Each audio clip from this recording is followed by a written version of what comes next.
we're back, Michelle. Week goes by fast. It does. How are you feeling about the progress you're making on your chair? I love it, actually. Yeah, I think you're doing a good job. I love the colors. They show up great on the our producer tells us they look good. It's definitely going to be bright. Yeah. But that's good. So we stopped off last week. We cut the cushion components except the piping. Yes. We cut the chair components except the double piping on the back. Yes. So I think what we should do is show people how to cut their piping today. And the first thing I would like you to do is measure around the cushion, all the way around the cushion where the piping goes, and add 4 inches to that measurement. Okay. Okay, and you need 2, right? You need 2 at the top and the bottom. So there's a paper. Yes.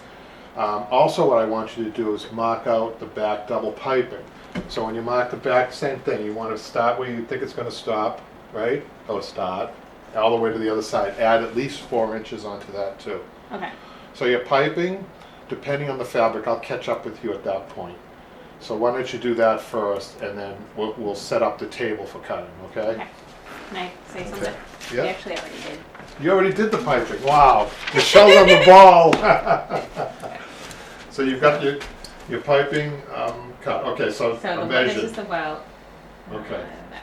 And we already said 2 inches and 2 3 inches. So what we're going to do is, and what I advise people to do is separate the project at this point, because what happens a lot of times in upholstery, you can get overwhelmed with the amount of work. So in your mind's eye, in your mind, you want to just separate the cushion out, save that for later. Mm-hmm. That's how I do things. The cushions are the last things to be done. Okay. Yeah. Because they have to be cut to size anyhow, right? So I like to just get all the components, including the piping, which you're going to do now, and put the piping with the cushion as well as all these other pieces, which we're just going to put aside for now. Put these over here, okay? Mm-hmm. And then let's put your chair down. Get yourself set up. This won't take 2 seconds. So what people can get tips with what we're doing here. So instead of having, I know we have a lot of limited space. Today we have limited space in the shop itself, but I know people at home have limited space too, right? Yes. So one good idea is to have a piece of cardboard, a clean piece of cardboard ready to go over your padded bench, which is very difficult to cut on, right? Because you need to kind of slide with your scissors on the bottom side. Right. So this is a great idea. We'll just put the cardboard on, Okay. right? Excellent. And then we're going to talk about bias cuts and straight cuts. And I think you already cut this in anticipating. Yes. You left a big long piece, remember? Good. Okay. That right there. So bias cutting on upholstery goods is definitely an overrated thing.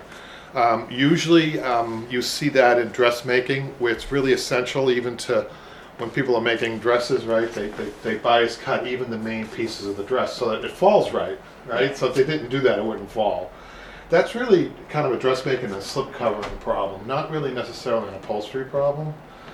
So in some upholstery fabrics that are lightweight, sure, or if you have a stripe, like a stripe, it's always better to bias cut so you have like So you that have barbershop look, you know, that Right. barbershop pole look, right? Right. And actually when you do that on a stripe, it actually looks like almost like a perfectly matched contrasting piping. Does that make sense to you? Uh-huh.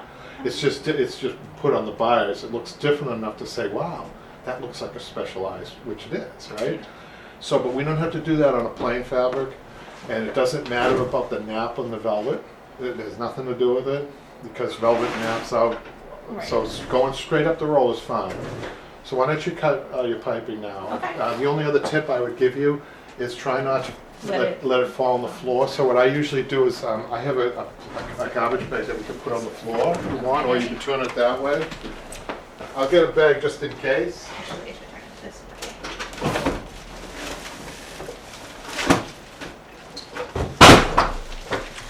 way. We have to make do, right, sometimes with the space limitations. Ideally, we'd like a table, we'd like a ping pong table, the full ping pong table. Right. But sometimes space just doesn't allow it. I know people at home have that same problem.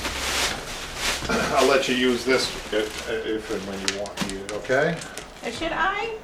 I've got a question. Should you use a straight edge? Why not? Well, this is 10 inches, which is the width of, the double piping was 3 inches, and we needed 2 of them, so that's 6 inches. You don't need 2 double pipe. Oh, you do because you got the outside Exactly. back. Yeah. So do you have that written down? Can we show that to people? how important this is, especially when you're working week to week, or, you know, I think very few people can start from A to Z on a project. I can't even do that sometimes. You know, you get interrupted. Right. That's why it's important, right? Yep. Because I had forgotten about the outside back. Yes. So So I think you can we- tell we're on a weekly. So you have both. I've written inside back, outside back, Good. so. So you need two of those, and you need two of the Those, welting. So you were about to ask 3, 6. Should I just cut like this 10-inch strip all the way down, and then it might be a little bit easier to? Well, you could cut it all the way down as long as your single piping is the long ones. Make sure you cut the long. I see. I Yeah. love the way Michelle is thinking. She's actually thinking, kind of like the how a professional upholsterer should be thinking about. She's time saving here, and that's really important because you've already cut everything cut out. So what she's asking is, should she just cut the 10 inches? The long 10, that would be the long one. It would be the Right. single piping. So Do I see? 84, So it would be the 84. Sure, why not? and then, You know what I would even do? I would even go 86. okay, Go 86, and then yeah, perfect. okay. Yeah, good idea. So put this over here. So Michelle's actually going to have fabric left over for whatever she wants, the throw pillow or whatever. Or usually you give that back to the client if she's doing it for somebody. I think it's easier.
Michelle, can I explain to people what you're doing? 'Cause I'm watching, I think it's really good. So what you're gonna do is, you're gonna just cut along the dots, right? Yeah. So what Michelle is exhibiting here is she's getting into more of an advancement in her upholstery career, because a lot of people would feel safer, and you can, if you're just beginning, if you bought this video and you're just beginning, you can draw with the straight edge, you can draw lines. But as you gain confidence, which Michelle obviously has, she's got the confidence to take her scissors after she's done scoring out all her piping, and she's saving so much fabric by doing what she's doing too, by the way, with that extra piece that, and I have to say, Michelle, it was an accident. I think that it worked out that No, way. it was. But if we had enough fabric to compensate though. But the Yeah. thing is, we don't have enough, we don't have a long piece like this to compensate. So if the measurements didn't work for Michelle in this case, we would have revisited the measurements. For instance, we could maybe slip down to 1.5 inches on the piping. We would have made that piece work, Michelle. That's what I'm Right. trying to say. So at home, if you guys are just starting out and you don't feel comfortable doing it this way, just draw lines, okay?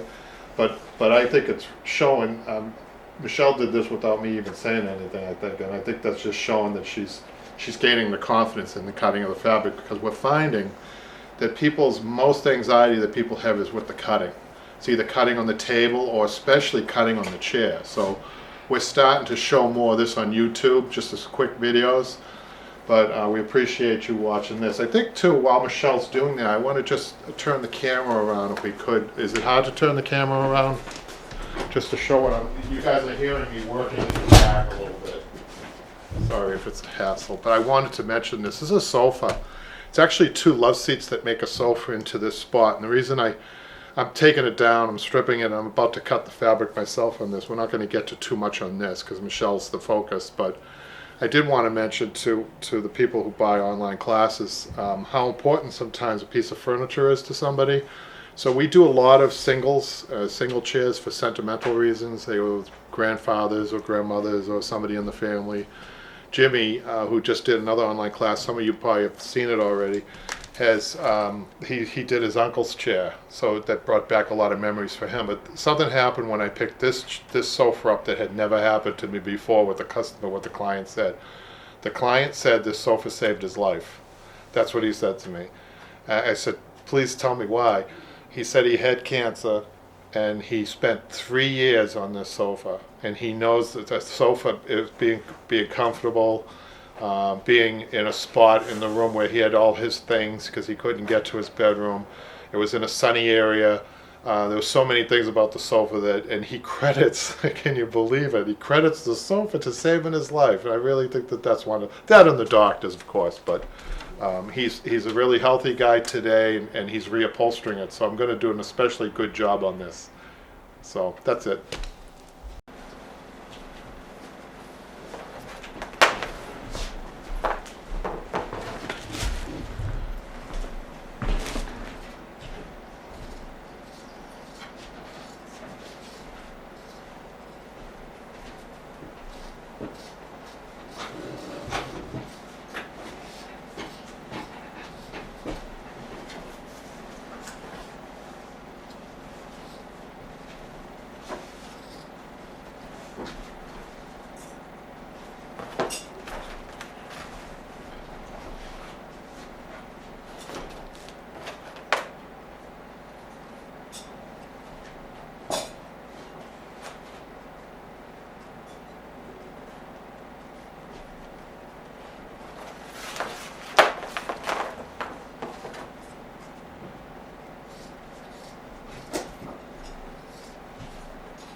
Can I show people one more thing, Michelle? Yeah. I don't think you're going to mind because I'm going to help you cut. Yeah. So these are a really sharp pair of scissors, and you have a really fine pair of scissors. But do they cut at the point? They're not really. So good these at the point, scissors so. are great, and I think they advertised them when they first came out. They show people cutting a can with these, with your scissors. They're fantastic up in here, Yeah. right? But not so good down here. Yeah. So the reason that makes it, you may want to invest at some point in a pair of scissors like this, because I'm going to show you the difference. If, as long as they're sharp, it's going to show a gliding technique. So once you get going, you can move your hand. See, I got both pieces cut. So you get into, see, the scissor blade is, the bottom is gliding over the cardboard, the bottom blade, right? Am I doing okay? Yep, yep, you're okay. So watch. You don't mind I demonstrate. So sometimes you can get to it, it glides, but isn't this a little easier? This, yeah, go faster. Your fabric's not allowing It's me not though. really. It's not yeah, allowing it's me not- to glide. Yeah, sometimes Right. I can do that, Right. but yeah, but. Even with those scissors? Even with these scissors, Okay. but not this fabric. But having a longer pair of scissors too, Mhm. you get proper leverage. But I'm not saying, because I know you're comfortable with these scissors Yeah. too. You love these scissors. But in this area, maybe they're not. Yeah. They're not best. Okay. Okay, that's one. Let me just make sure your plastic is there, because the dirt is, we just cleaned the floor, but fabric has a tendency to pick up everything. So, okay.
So now officially, so what you did was you put the piping, Yeah, I should piping with label the those. cushion. Yeah, but. You don't have to label them, and Yeah, put this the is the double double piping. Is that what do you have there? Yeah, this is the double piping. Bolt up for the outside back and the inside back. Mhm. So put those with the body of the chair, Okay. the body pieces. And then the extra fabric, let's just put the extra fabric even in a different spot. Yeah. And make sure you save that Yeah, because, 'cause actually, before you take it away, should roll we're gonna do buttons. Yes. So why don't you cut a piece off that's about a foot by 1 foot, 1 foot by 1 foot for your buttons. Okay. And then we're gonna break that down from there.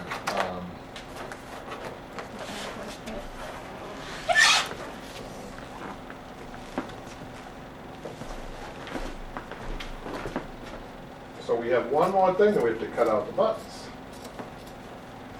And we're gonna make the buttons. This is pretty exciting. Some people like making buttons. All done with this.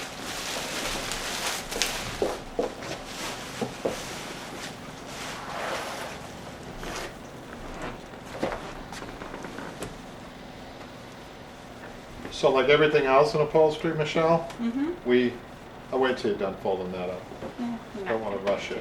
So that's another important thing to bring up is your space, and you're comfortable in your space. You're not tripping over things on the floor.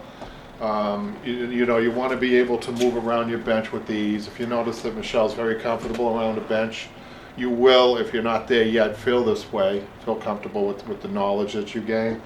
But it is important, even for me. I'll tell you, if I have a messy shop or if I'm tripping over things, I don't get as much done. I guess it's true in every aspect of life. Yeah. But when you're trying to create, the worst thing you can do is like trip over another chair while you're trying to put a button in or something like that. So, okay, so I have this up for a reason. Okay. You need to count how many buttons. I'll let you do the counting. Okay, 4 and 8 and 6, so 14. So make 2 extra ones. So make Okay. 16 buttons. And what you want to do is cut, I'm going to just show people the button die that we have. So like everything else that we do in upholstery, we oversize. First we oversize, that's a cutting die which we do not use. I'll explain that while you're making buttons. But you probably want to cut these, what do you think, 2 inches by 2 inches? So cut 2 inch by 2 inch squares. Okay. So here's a little tip, because you have a velvet, it's pretty obvious, right? But for people who don't have a fabric that's as obvious, you want to score the back side of the fabric with chalk. Make sure you get a lot of chalk written. Don't use pen, use chalk. Okay. On fabrics, you don't have to do it. Okay. But on fabrics that, when you cut down a fabric, even when you cut it down to It'll be like hard to cushion know size, which it's hard to size, tell, but isn't yeah, it? yeah. You've had fabrics like that, Yeah, right? definitely. So always score your fabric on buttons Yeah. if you're a little unsure about the front and the back, especially when you go down to a little piece like that. Sometimes it's hard to tell. So 2 inch by 2 inch and you need 16. 16. Okay.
So they sell these little button making gadgets in some of these craft stores.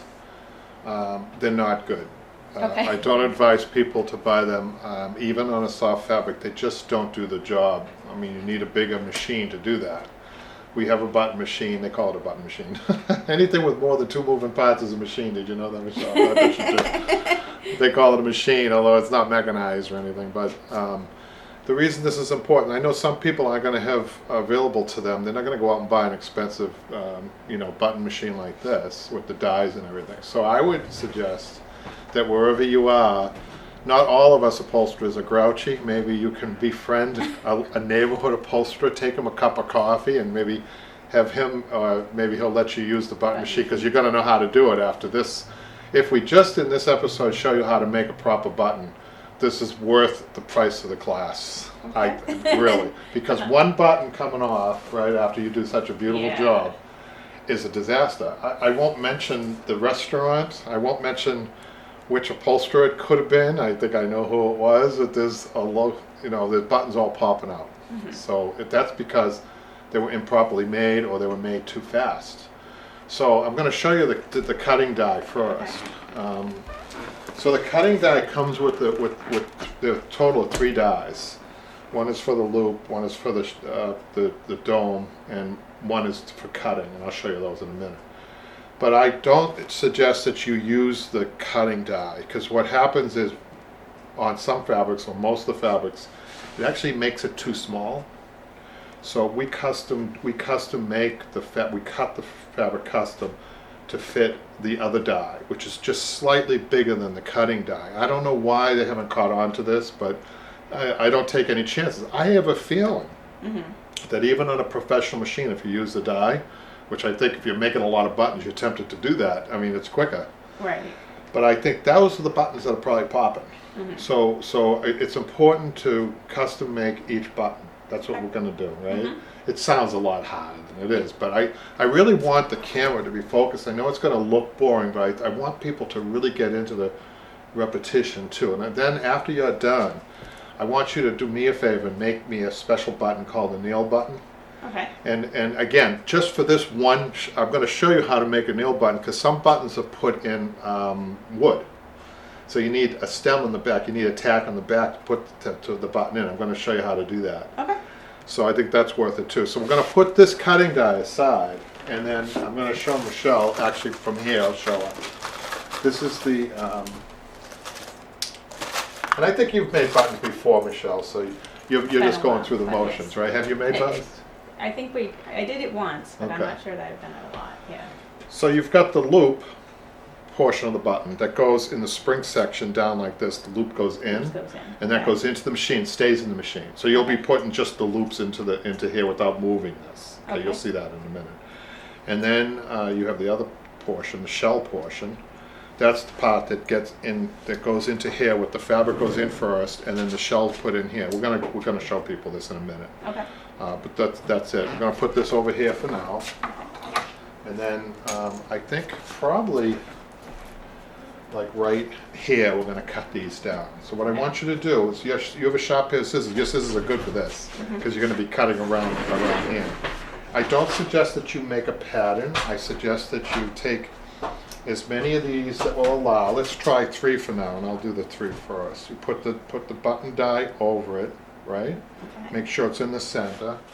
Okay, so I have 3 buttons, and I have my fingers like so, my thumb and my index finger, and then I'm just gonna trace it. You have to be careful of your fingers, but what you're doing here when you're cutting this, Michelle, is you're taking really small cuts. You see that? Yeah. It's perfectly safe as long as you do that. I wouldn't be going like this, because then your fingers are in the way, right? Just small cuts around here. You got to get a sense of where your finger is down below. I'm pushing these 2 together so that they don't move. Now, if people are unsure about that, so those are properly cut buttons, okay? They can take a piece of cardboard, right? Trace it out, a thinner piece of cardboard than that. If they're unsure, and some people will be unsure, right? Because that's what I just did is kind of, it's kind of hard, I think, for some people. So let's just push this aside. And so trace it out, and then use that as a pattern, and then to take the cardboard pattern on here, and then cut the cardboard pattern. But I'm gonna help you with this, because your left-handed scissors are not performing great up in that area. So I'm gonna see if I can do 4. Okay. Let's take it up a notch. Right? These are very sharp pair of scissors. 4 is the maximum. I'm having a hard time with 4, so let's not do any more than that. So 1, 2, 3, 4. You don't mind I do this, do you? I think you would have struggled with those. Even one wasn't doing it.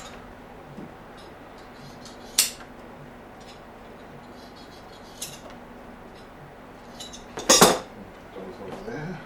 Let's scrap. 1, 2, 3. Let's try 5. Patrick will put a drum roll in here.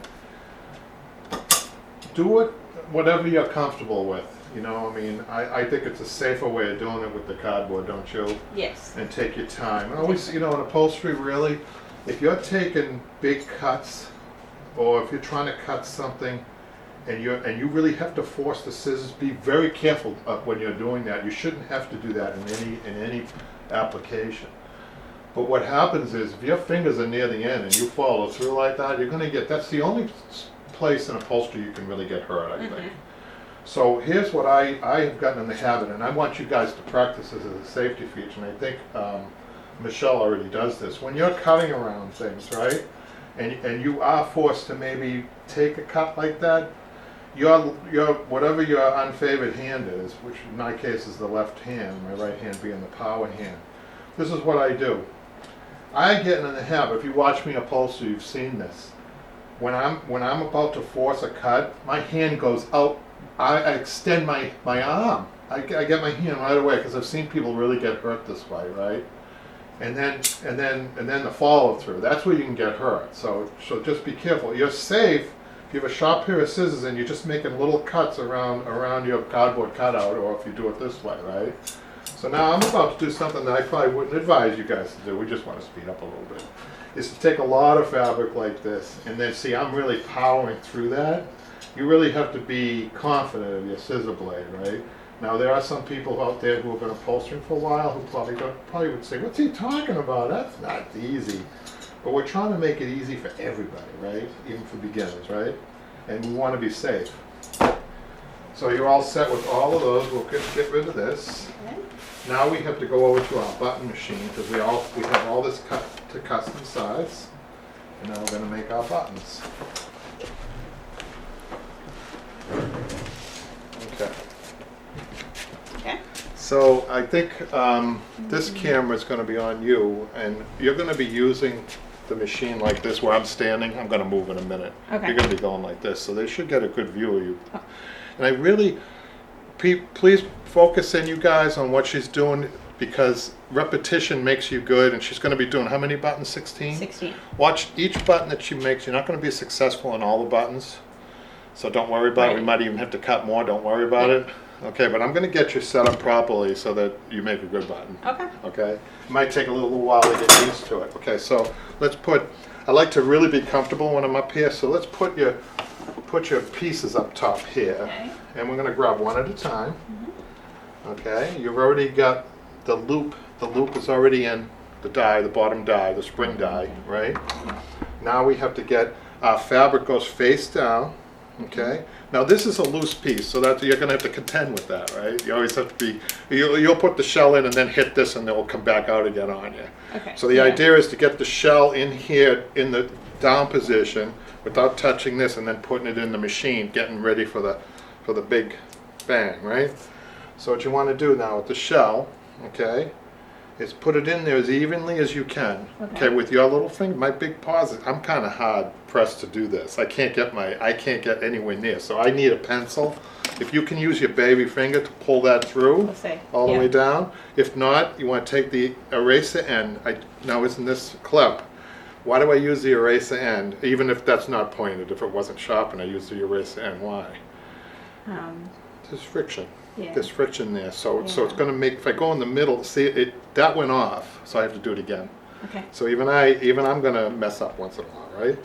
So this is really important. So it's worth taking back out again, holding one edge, trying to get it evenly down in there, right? I'm going to bring this right up to the camera to show them what I'm doing. Okay, this is the hard part, really, is to get it lined up, right? And I'm going to push. Okay, I'm happy with that. So I even take the time just to put tuck my ends down like so, Michelle. Okay. See that? Now that button, now don't touch that, right? my button is ready to be made, and I feel good that I have it covered. The edges are gonna cover the. Sometimes you're done with the button. It's no good if a piece is showing through. Okay. Right. Mm-hmm. So let's see if we did a good job. So it's all about leverage, right? So that's why the button machine, the button makers that you have in the art store is not good, because you can never get the leverage on that button. You can never make it tight enough. It's too small, right? So with the leverage, the proper leverage, it really makes it. So what I do sometimes, I test the button to see if it will go. Let's turn it over to see if the button stays. It does. Some fabrics, like a lightweight fabric, when you turn it over, it'll fall out. Yeah. So it's important, you actually have to hold this when you're putting it in, right? But it doesn't look like you have to do that. So let's put it in carefully. And then what I want you to do is just squeeze down. Put a little pressure. I'd say about 10 pounds of pressure, not much. You don't want to put your weight into this. It looks like I'm putting my weight into it, but I'm not, all my weight. If you put all your weight in it, it will rip away from the board, so be careful. So I'm putting about 10 pounds, I'd say, of pressure. I don't know how else to describe this. Just, And then, this is kind of the important part, and then give it a little, like that. Okay. That actually, so you have your first pressure, then the second hit actually is what really seals the deal. So let's take it out to see how we did. So you have to take, a lot of times I take this out, I can't get this out without taking the bottom part out. So let's just flip this out, and let's take a look at, what do you think of that button? What do you think? Let's just hold up to the camera. Now, for Michelle, she definitely, I want her to do a test on each button. You can do it while you're doing the buttons, or you can do them when all the buttons are done. It doesn't matter, but you need to put each one through a quality control test. This is so important, because she's going to be closing up her outside back after she's done tufting with her buttons. You're going to be closing up the outside back, and there's no way, it would be very difficult to repair a broken button on this particular chair. You've seen YouTube videos where I show that with the German needle or another way of doing it. That's usually if you have a big area to work. If a button pops on yours down the road, you have to take the outside back off, which I wouldn't want to do on a velvet. Right. So it's worth it. What I want Michelle to do, and like I said, she could do this after. I think I'd rather have her go with the buttons now that she's got it, right? You got it. But when she's done, she's going to take a piece of twine, which is what we're going to, same twine we're going to use to put her buttons in. It's a tufting twine. She's going to string the button, and then she's going to hold the button on the outside edges, and she's going to give it a good pull. So if she's putting 10 pounds of pressure in the beginning and then that hit, this should be able to take really a good pull, okay? I would say like that. That's a good button. That's not pulling away. So you know that this button is not going to fail at any time in the life of the chair, okay? So I'll let you go. Do you have any questions before you start on your own? I think I'm okay. Okay, you have everything you need. Everything's right there, except let's get that die out of there so you don't get mixed up with that. Okay. And you're good to go. Do you want to watch me? I'll watch you do the first one. First one, so I'm going to put this in here, put the loop down. Loop down. Okay. And then the fabric good side down. And this is the dexterity part. And the shell portion down, yeah. Oh, so I'm envious. She's got a little baby finger that just does the job, you guys. Yeah, I don't think she needs the pencil. Yes, she does need. Let me see. Is that? So what do you think? Are you all done? Is there I'm one not more thing sure that you if need to it- do? Well, I need to tuck in the thing. I'm Yeah, not can sure I if see it's that? quite. There it goes. Yeah, you're good. You got Yeah. good coverage. See, it almost looks like a flower. She's got good coverage there. Now she's going to take the ends down and tuck them down without touching that bottom loose piece right on the die. Okay. All right. And then you flipped it over, right? Flip it over. I said sometimes you have to hold that top so it doesn't, if it's a lighter weight fabric, but Okay, and then it's just going in like yeah, this. and it just barely fits without messing with that loose piece, right? Okay. And now you're good to go. Okay. A little squeeze first. What do you think? That's perfect. How would you describe that squeeze, Michelle? How many pounds of pressure? Sometimes it's hard to gauge. Yeah, I don't know. So if you were opening up a can, let's see, if you're pushing down weight, I bet my son would know this because he's a weightlifter. If you're pushing down what would it equate to, like when you're pushing down? Just, it's hard to describe, isn't it? It is hard to describe. So, Just a little bit. I mean, it's not easy, but you don't want to. you're not putting all I'm your not weight putting all my into weight it. into it, yeah. Right, so maybe she's just using her Just arms. You're using your arms to squeeze. Yeah. Pretty much. Okay. So Okay, now so do now do a a hard little. one? Yep. Perfect. Okay. That should be perfect. Let's see.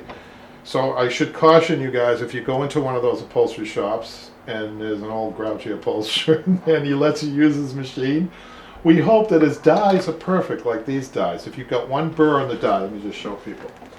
If you have one burr, these dies are very expensive. If it's dropped on the ground in the wrong way and you have one burr on it, the buttons don't make properly. But these dies are perfect. They're new. So how did you do? I think it looks good. Want to hold it up to the camera? Why don't we on this one Try do it, our test little it. test? There's Yeah. the twine. Let me cut you another piece of twine because you can use that button. That button's all ready to go. Okay.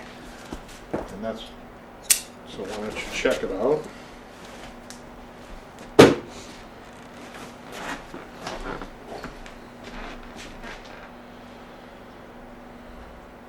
Very good.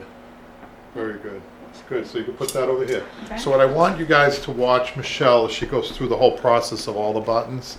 She's going to, you'll watch her, not to put the pressure on you, Michelle. But as she's going along, she's going to get good at making buttons, even in just these 16. And she might find ways of speeding up a little bit, or being a little bit more confident about the process. I noticed that she had to come down here to put the die in. Maybe she'll get used to not being, she doesn't have to do that. We'll see. But if not, it's okay. I just want, in the end, 16 really good buttons, right? Okay. Okay, I'll let you go. Okay.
I just wanted to mention something else while you're working, Michelle.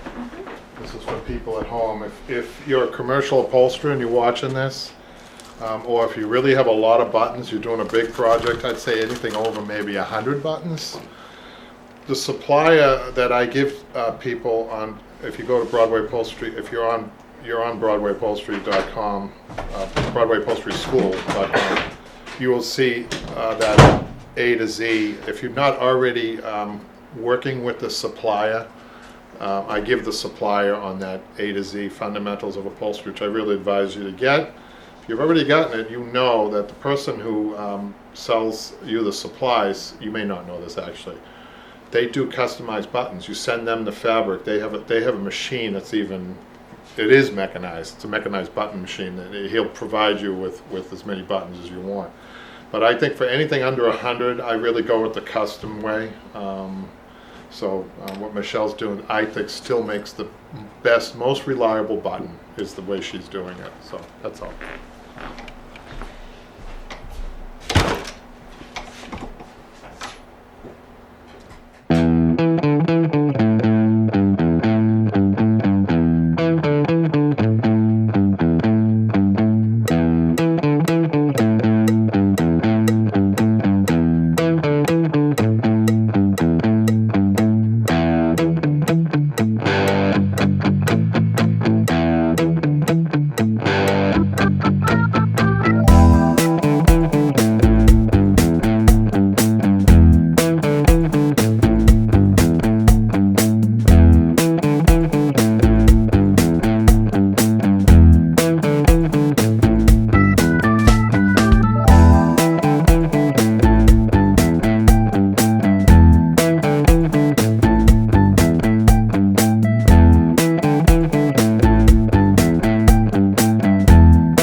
What I'd like to do now is show you how to, what would happen if you had an area where you couldn't pull the strings through and it was wood. And you get into sometimes, even on these, but not this particular one, where you need to put a button into wood. So I'm going to show you how to make a nail button.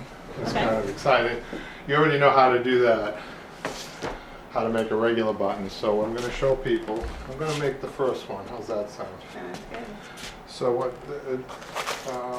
no difference on the top, okay, but on the bottom, the difference is you have to carefully, cut out the loop, okay, and be careful when you do this because it tends to go flying.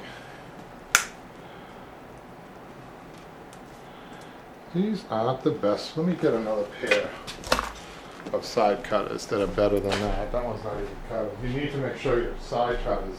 That's Do you the want only thing- another piece of fabric too? Yeah, you can cut me a 2-inch piece of fabric. Well, cut two 2-inch pieces of fabric because I want you to do one too. So what we're going to do here first is we're going to cut the loop out of the button, okay? Cut both sides of the back and then turn it around to the front. And you're going to see the little pieces that are left in there. So what you're going to do is try to take those out. You know what I'm going to do for the sake of you guys at home and especially for Michelle, because I'm going to ask her to do one. We're going to go to the bigger button. It's a little easier to do with the bigger button, okay? I mean, it's possible with the small button, but the bigger button, I think it's a better visual. Now, you don't need one of these, so it doesn't matter for you. And thank you for letting us use your fabric. No problem. So what we're going to do is we're going to cut the loop off a big button, okay? Do you need a bigger piece of fabric then? No, that should be okay. Okay. And then one of the top sides fell out, and the other one just fell out. So that's good. You want to remove all that. So you're left with 2 holes. One of the holes you're going to use to put your nail through. And the way to do that, you take the bottom part of your spring mechanism where the loop goes in. Now it will be a nail. You put that in, and you take a 14-ounce tack, and you're going to try to first kind of thumb it in if you can. You're not going to be able to drive that all the way in, but thumb it in a little bit, and then you're going to take your hammer. Don't use your magnetic end of your hammer. You're going to try to hammer that through one of the holes that you've created, right? So this takes a little coordination. So it didn't want to go through. There it is. So the only place to do that is actually on the die, and you have to be careful. You don't want to hammer the outside of the die. So you know what I think? I think I might just make this one. Yeah. Because this is going to take a little bit more practice for you, and I don't want to torture you. Okay. Because, so now there's another step that you want to do. You want to put a little piece of cardboard tack tape in there. I mean, cardboard, not tack tape, cardboard, in order to cover up the head of the nail. Because sometimes Exactly, when you you don't hammer it in, it'll come through. Okay. So let's just take, I use any piece of cardboard that's available. Do you have your scissors there? I can use them. Cut a piece that will fit inside there, a round piece that will fit inside the button die.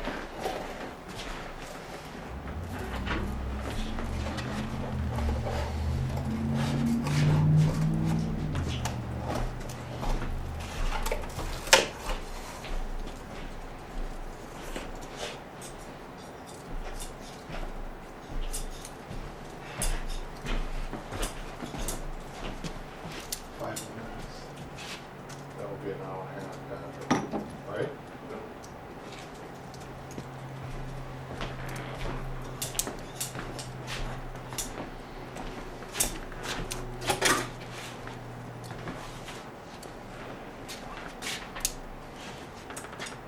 Good. That looks good. Now I'm just gonna cut the top. Like we do it again, we customize a button, right?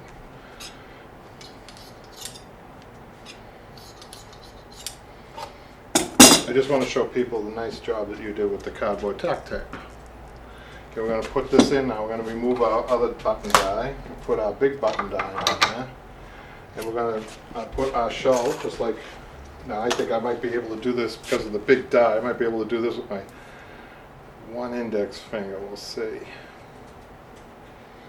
Use my thumb. You can bigger the button, the better, the easier that is. Uh-huh. So that's in there, right, Michelle? Yep. So let's test our theory. Yep, our theory works on that too, that you don't lose the button when you turn it over. So we're going to do the same procedure we did before with the little pressure and then the hammering down. And then we have a beautiful button. look at that. You want to hold that up to the Yeah. camera? We have a beautiful nail button ready to be put in through the front of an inside arm or something. A lot of times we see this on a roll arm. We know if you have a roll arm in the pleats, you have to staple the pleats to a point, and then this is put over the pleats to finish it off. So when you're hammering this, the whole idea of the cardboard is you're going to have to take some heavy hammering on this. Right. And you don't want that nail to come through. So there you go. You can keep that if you want. Excellent. Okay, Michelle is going to finish up. We're just going to catch people up because we're nearing the end of this session, and or this class. And what you're going to do is you're going to string all. You don't need to string the extra buttons, but maybe all the buttons that you need, like with the 16 or 14, whatever it is. Right.